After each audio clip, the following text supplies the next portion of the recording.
Welcome back to the show, everybody. It is episode number 42 of That's a Shame.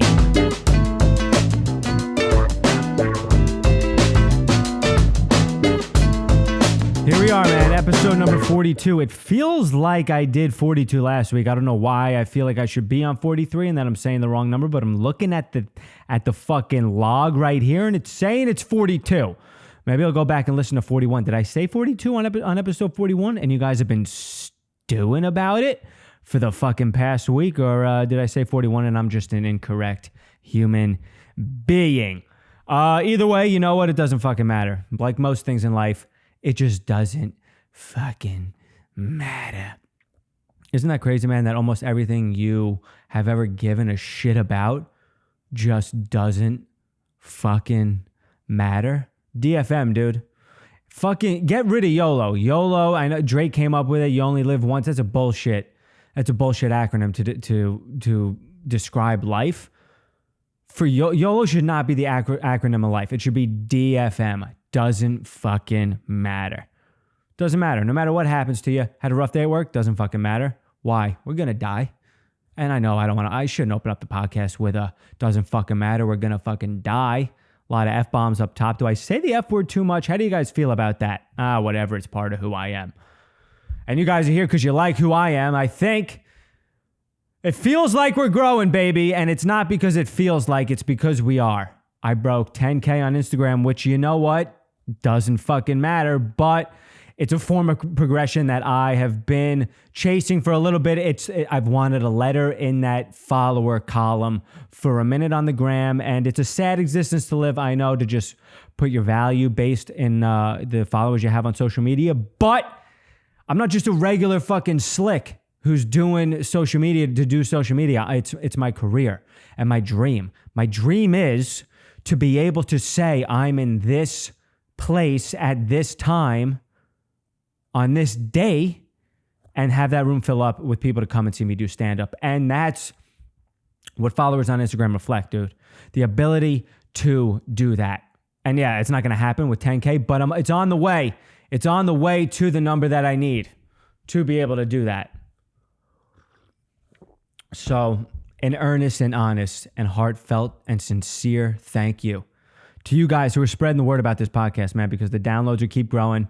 People who are dropping ratings and reviews on Apple, man, it means a lot to me. I'm going to shout out the person who left a review last week. This is what I'm going to start doing. I'm going to start shouting out the people who leave reviews. If you leave just a rating, I can't see it, so I can't shout you out.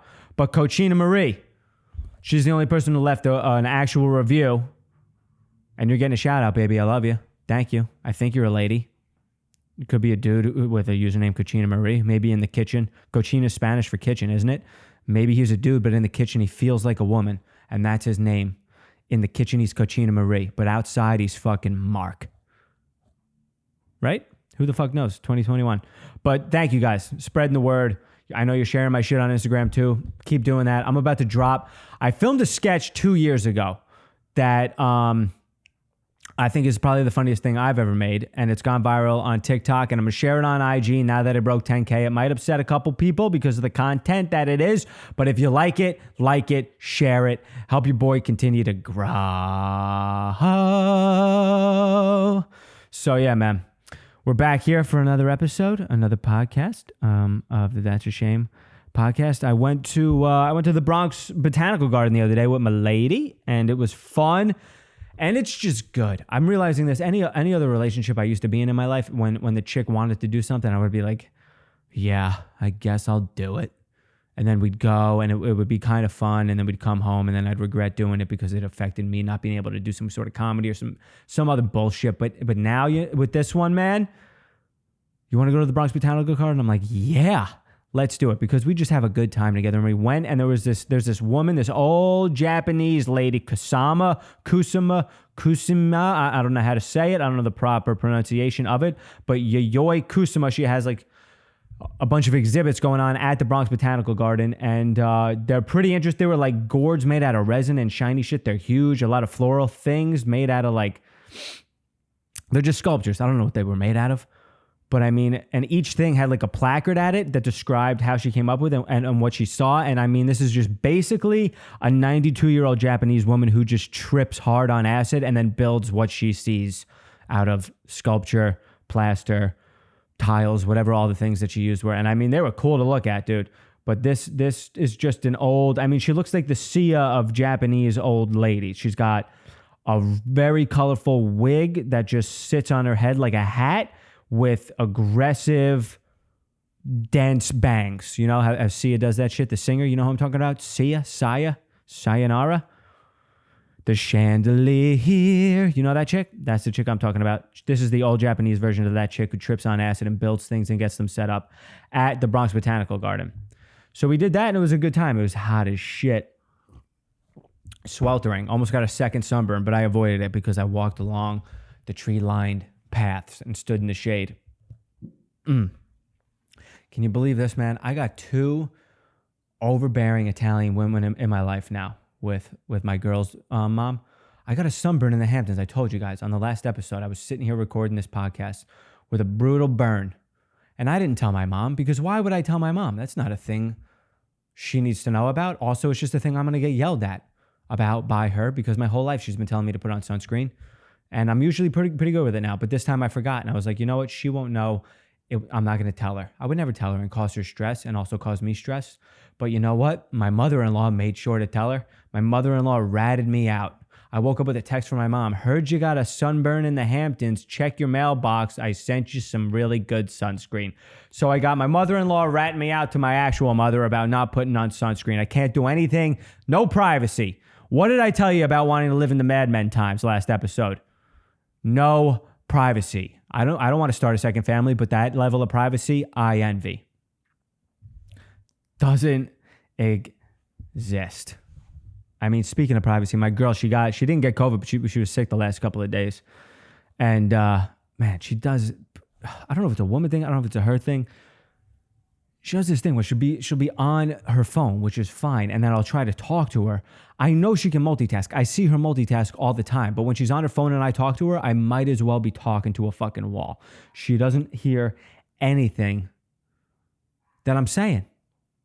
And then if I do the same thing back to her, oh boy, baby, I might as well just go get a hotel for the night because I'm a dick and I don't love her. But she does it to me and it's whatever. And it's a nightmare because she stayed home because she's sick, which is fine. But then I can't even talk to her because she's on her phone and she doesn't hear me. So it's the worst of both worlds. Not only do I not even have privacy, I also don't have company. Crazy and frustrating. And what are you going to do? But I've learned also, I'm learning a lot in this relationship because it's the first one that I've really been in where I really gave a fuck about the other person. And I hope the other women I've dated don't listen to this podcast. I cared about you. Not as much as her, though. That's why I'm getting married to her. It's not a fucking secret. Me getting married to her and not to you is me telling you she's better. So don't act surprised if you're listening to this and you hear me say that. You're not listening to this. Why would you be listening to this? But I am learning that, my girl's she's low maintenance. She's great. It's whatever. But it's just... Even when you do, you got to be careful of even doing nice things for your lady because in the future, it could get spun around into a negative for you and her, I guess. I bought this thing. I bought like it's called like the Aqua Pad. It's a waterproof little notepad. Comes with a waterproof pencil and some suction cups and you stick it on the wall of the shower. And I was writing some notes in the shower, like silly little things. Jokes, just other ones saying I love you and shit. And it was nice. And she liked it and she appreciated it. And I did that for 2 weeks or something. Excuse me, I'm burping like crazy. And then it fizzled out because that's just what life is, right? And then one night, she was asking me if I wanted to go get cheese with her friends or something. And I was like, I can't, I got stuff to do. I can't do that. And she was like, well, why is it so hard to get you to come out and do stuff with my friends? Do you even love me? And I was like, what, are you kidding me?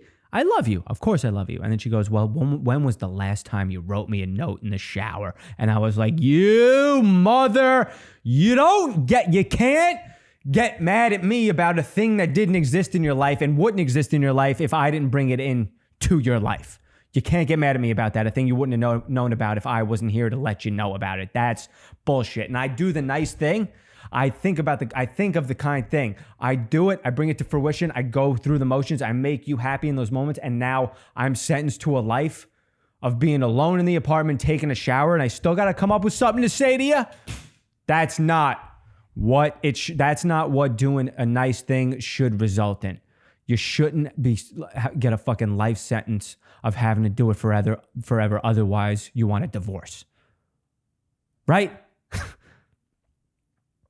So I'm not a flower guy, and I do buy her flowers, but I hate every time I do it. I don't mind it because she likes it, but I don't like buying things that just die.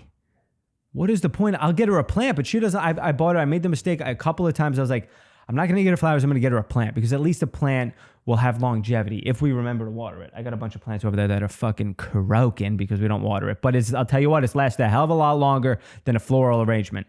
But chicks like floral arrangements, I guess. Stutter City right there. Floral arrangements.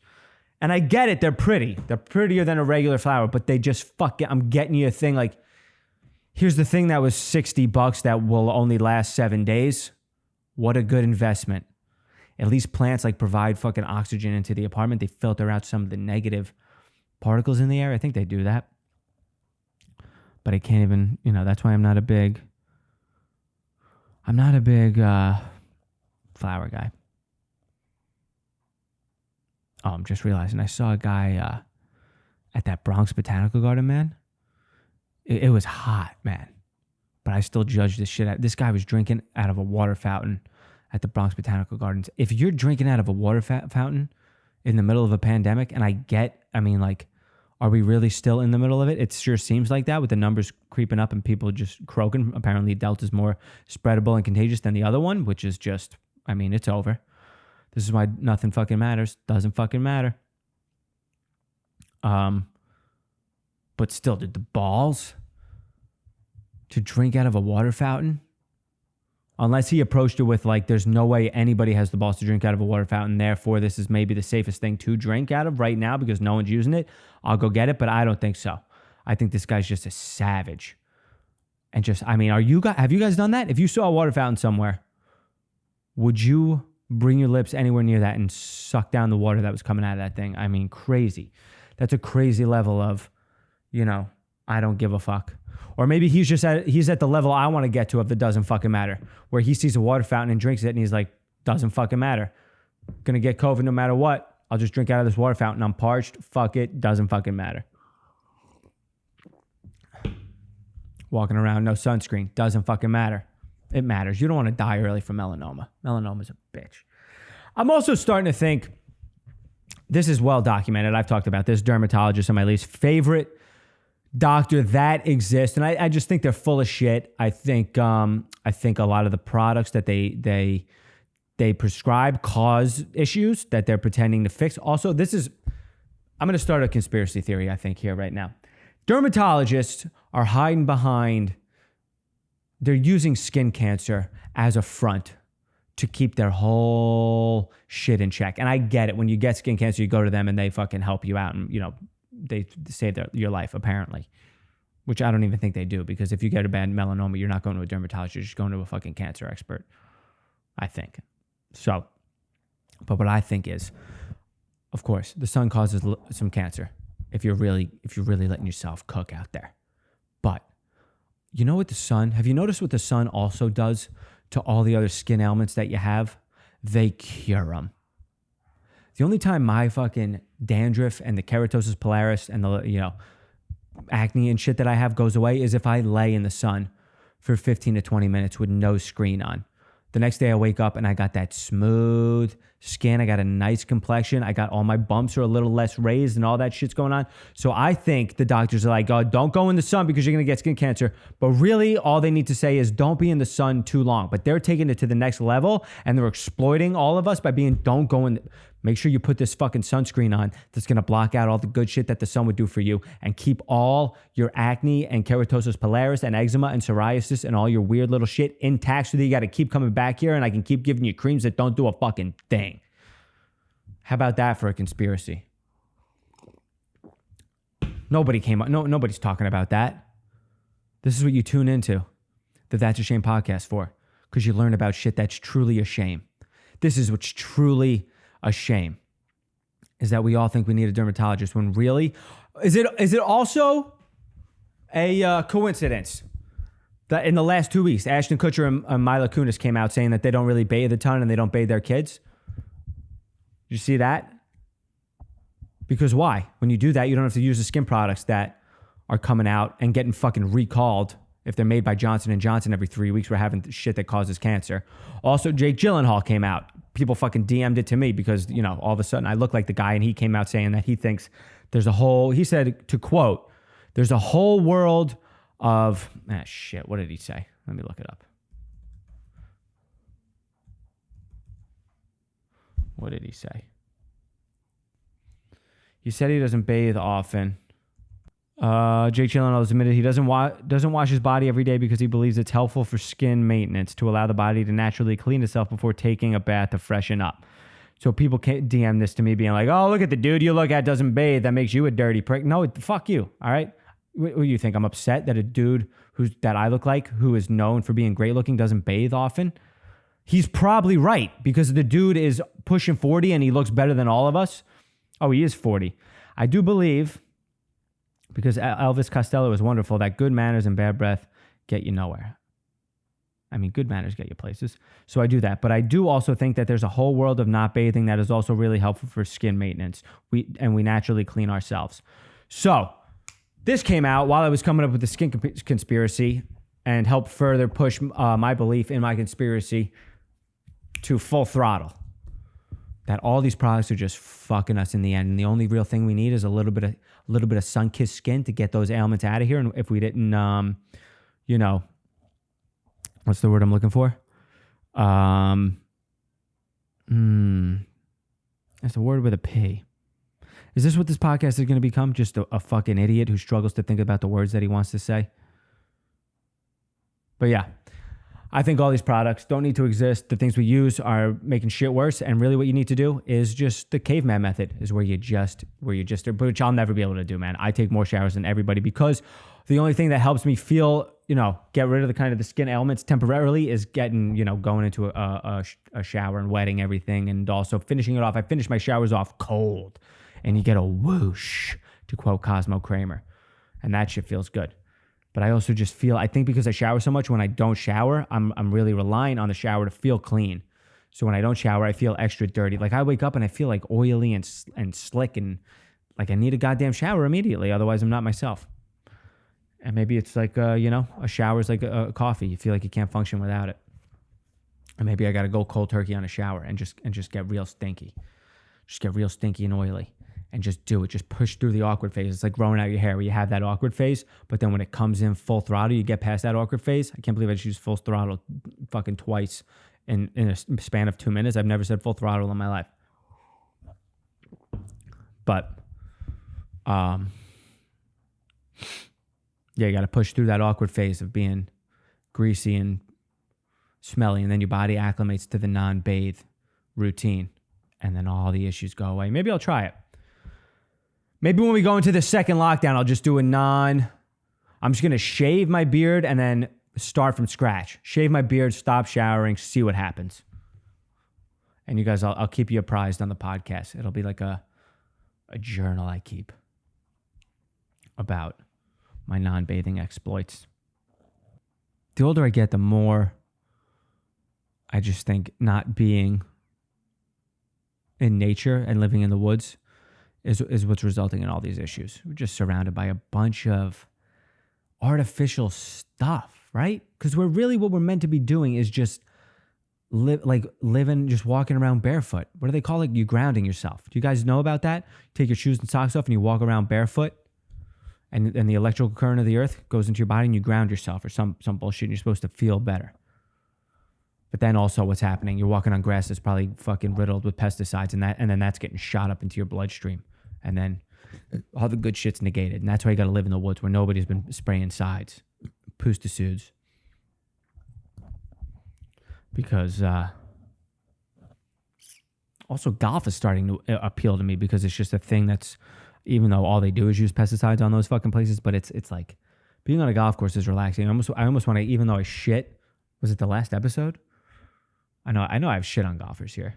Or I shit on the kinds of people who golf early at golf and country clubs. But golf is a cool thing to kind of get into as an adult because you can't really play many sports. I'm not gonna I want to go out and play hoops with my friends, but I'm like, dude, if I go out there and roll my ankle or tear my ACL, I'm gonna fucking put a knife in my throat. I don't want to have to go through an ACL surgery, recovery, and physical therapy because I was playing pickup ball because I was trying to hold on to my youth, even though I'm still young, dude. But it's not worth it. It's just a risk, man. So golf is kind of a thing you could take up and still get angry about something that doesn't fucking matter, but be competitive about it. Also, what are people doing? If you guys, obviously none of you are comics who listen to this. You're probably businessmen and you're probably, whatever, students. I don't know. But if you're going to be, let me give you a word of advice. This is what I learned from working on a golf course for 10 years. If you're going to be in the world of businesses, which is just anything, even construction, whatever, maybe not construction, but if you're going to be at a high level and end, like people who own their own construction things could use this advice. If you're going to be a financial advisor, if you're going to be, just somebody who can benefit from gaining the business of other people, get good at golf, man.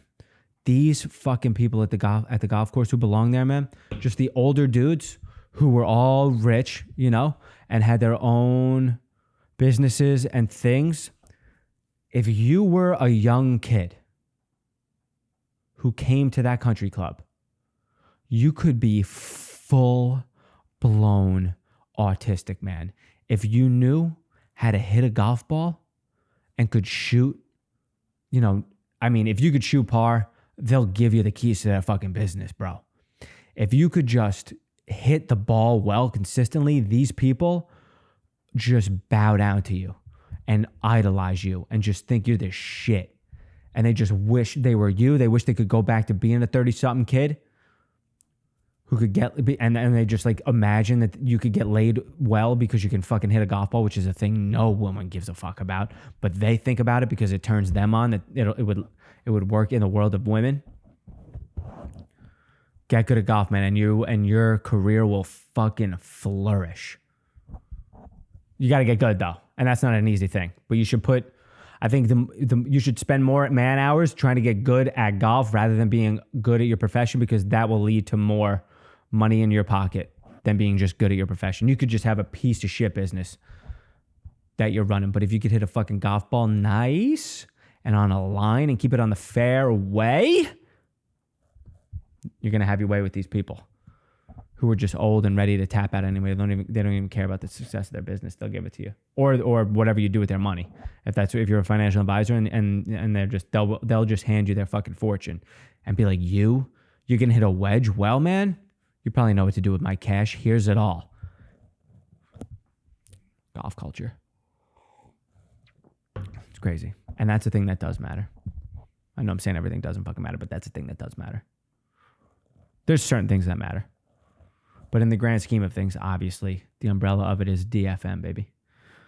No YOLO. Let me do a shout out to the Patreon members. Quick shout out.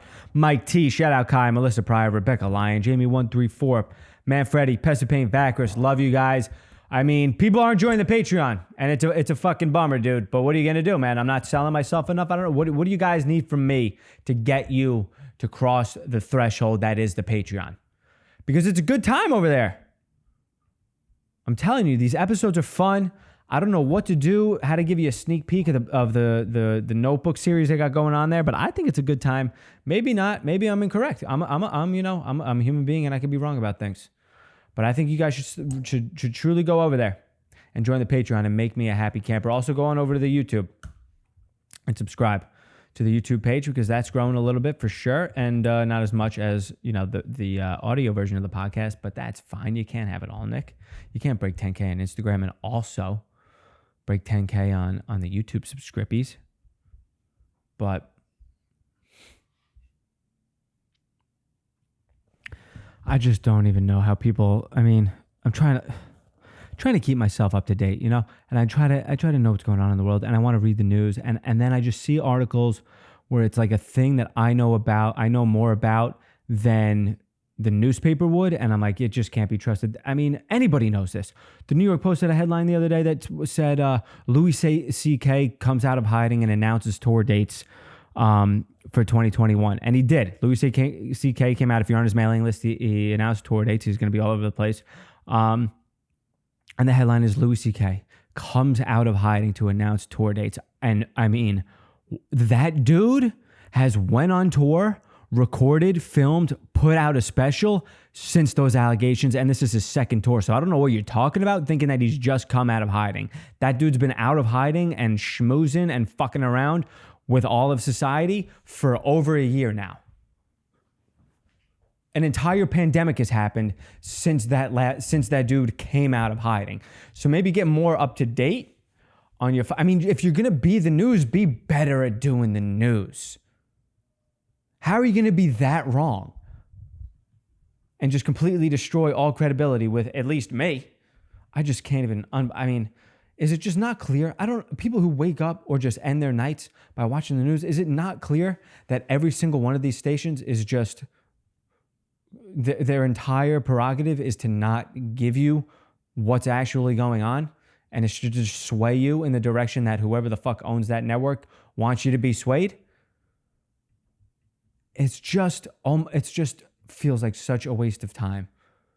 And even trying to keep up and be a good person by knowing what's going on in the world and trying to be a better person by bettering yourself and keeping yourself up to date and knowledgeable on the facts of the state of the world. Can't even be done because everybody's a fucking trash barrel. I was talking to this friend of mine. She was complaining that there was, people... I've literally... The other day I sat back after a night. I did like 3 shows the other night. I was sitting outside the fucking Lantern and just chilling with friends. And I found out like this kid who's really weird is just way older than he actually is. And like, I thought this kid was like 18 and I found out he was 30. And I just sat back and I was like, I need to be more grateful. I need to be more grateful because the hand that I could have been dealt could have easily been so much fucking worse. Yeah, I'm a 5'5" dude and I'm a struggling comic who hasn't made it and all this other shit. And yeah, I get fucked up at other things. But I mean, just in terms of the way, at least I'm able, even at the bare minimum of what I am, I'm at least able to carry a conversation with a human being and walk away without them thinking that I need to be put in a straitjacket. Because there's a lot of people who exist like that. I mean, I don't know if it's just because of comedy and the world that I'm in every single day, and that it definitely holds a larger number of absolutely insane, ridiculous people who are like pushing 30 and just still haven't figured out how to exist in the world without just coming off like an absolute lunatic, like someone who was just locked in a closet until they were the age that they are now and came out and is just trying to figure out what all this is about. Because it could have been bad, man. You ever just sit back and think about that? Even if you're just sitting here listening to this podcast, you're probably more normal than fucking 40% of the people that exist in the world. Maybe not. I don't know if that's true or not. I don't know who the hell's listening to this thing. But in my eyes, you're a great person, and I'll tell you that. And maybe that's for selfish reasons, just because I want. I think if you're into me and you like listening to me, I'm gonna be biased on the kind of person I think you are. But man, oh man, I meet a lot of people every night where I'm like, I'd have a real hard time making it through life if I were you. And maybe they don't even know about it. I think they know about it. I think some of them know about it, and it's clear that their frustrations are boiling over with how they are as a person, because they're starting to fucking, man, there's this kid who's at, I'm not going to say any names or anything, but there's this kid who does some shows here and there at the Lantern where I'm at, and he's just, bad. There's not a funny bone in this kid's body, unfortunately, but he's also just bad at being a human being off stage. He doesn't know how to interact with people. He's always just like I don't even know whatever sexual assault is, that's what he does to conversations. He just shoves himself into conversations that he has no place being in. He doesn't belong in. He shouldn't be there. He wasn't invited there. And he just kamikazes his way into conversations and ruins any sort of momentum that exists within that dialogue that existed before he got there. He just contributes nothing of importance, nothing of just, the people who speak just in cliches, the people who just clearly have like heard other people say other things many times, and then that's how they speak. Just, oh yeah, man, it's just, it's tough out here sometimes. It is what it is, and that's life. That's life. And whatever happens, happens. And but yeah, it could have been bad. Could have been bad. He could have been one of those kinds of people. But anyway, I was talking. This chick was complaining about how she was taking the subway over to come and do the show, and like any sane person can't wrap their head around anybody who gets on a subway with a speaker and blasts the music that they want. I mean, I haven't been on the subway in a while, but when I rode the subway and I had like even my Bose headphones on, man, what a voice crack there. Even if I had my Bose headphones on and I just like had my music playing kind of loudly, I would sometimes turn it down because I'd be self-conscious about the person sitting next to me hearing what I was listening to. One, because I didn't want to be annoying them. Two, because also just insecure about the kinds of things I listen to, I guess. But the balls to just get on a subway with a speaker and be like, yeah, this is what I listen to, and it's what you should want to listen to too, and it's what you're gonna listen to and hear. And you just effectively influence everybody's life in that moment. And then the chick was talking to me about how it's never, she was like, it's never good music either. Nobody's ever playing good music. And it's like, obviously a person who's down to just blast and blare music on a subway and affect everybody's life isn't going to also have good taste in music. Nobody who makes the decisions to go on a subway and fucking play music out loud through a JBL speaker is also like, you know what? I like listening to Beethoven. It moves me and gives me chills and feels nice. Nobody who plays music on the subway is into Andrea Bocelli. Nobody who plays music is into, even good rap. Even like people who do that aren't into like, Wu-Tang, Chance the Rapper, some old Eminem, some fucking old Jay-Z, some Biggie, some Tupac. No, it's going to be, it's, I don't even know the names of these new people. It's going to be DaBaby, Lil Baby. I think there's DaBaby, there's Lil Baby, there's Big Baby. There's fucking, oh God, who's the guy who mumbles nonstop? Whatever, all the people mumble, but it's going to be just that trash. It's always rap though. And it's also, I hate to say it, I'm not saying it's all black people, but it's always I've never seen it not be a black kid. It's always a black kid between the ages of 17 and 29. It's never an Indian dude bumping some like a Bollywood soundtrack. It's never. It could be Spanish. They're Spanish. I take it back. There's Spanish, Dominican, maybe Filipino people doing that because you'll get some fucking loud Spanish. I don't know what the genre of Spanish music is called, but they do it a little bit for sure. But it's also mostly young black kids bumping the new age rap is really what it is. I wonder what it was back in the day. And this is me being fucking naive and narrow-minded and nearsighted, It's just thinking about the time that I live in. Maybe back in the day, there's young black kids bumping, NWA, bumping Flavor Flav back when he was in, what was the rap group Flavor Flav was? Public Enemy, And that's good rap. That's rap that had an impact. It was really one of the genesis of rap, I believe. Like the first rap group to really talk about what was going on in the black community. So maybe that's what was being bumped back on the subway back then. And it's just a product of the times. And I'm just an old dude who doesn't like the new age rap. And I'm being a piece of shit about it. Maybe when Biggie was popping off in Brooklyn and I was living in the burbs on Long Island, that's what was being bumped on the subway. So maybe it was good rap. And maybe I take it back. Maybe sometimes it is good. They do have good taste in music. And they're just trying to spread the word of the black struggle. And I'm just a piece of shit, privileged white kid who needed to rant on his solo pod to figure out what was really going on and gain perspective. But I'm glad I gained it. And I think that's it. That's it for episode number 42. I hope that's correct. Of the That's a Shame podcast. Go on over, drop a rating or review. Please, man, I really appreciate you guys doing it. You're going to get a shout out if you do it. I don't know what you want. Make your username anything you want it to be. It could be Cum Guzzler 97,000 if you want it. I don't give a shit. I'll shout you out no matter what it says. And I really appreciate it. And I appreciate you guys. Seriously, man. I can't believe you guys tune in to listen to me talk and do this. It means a lot to me. And I appreciate you spreading the word, sharing my videos, helping me grow. And soon I'll be able to come to your city and do some stand-up because I'll be able to fill up a room, and that'll be a really fun night. It'll be a good time. So keep tuning in, keep telling people, keep dropping reviews. Appreciate you guys. Love you guys. Take care. Stay safe. Bye.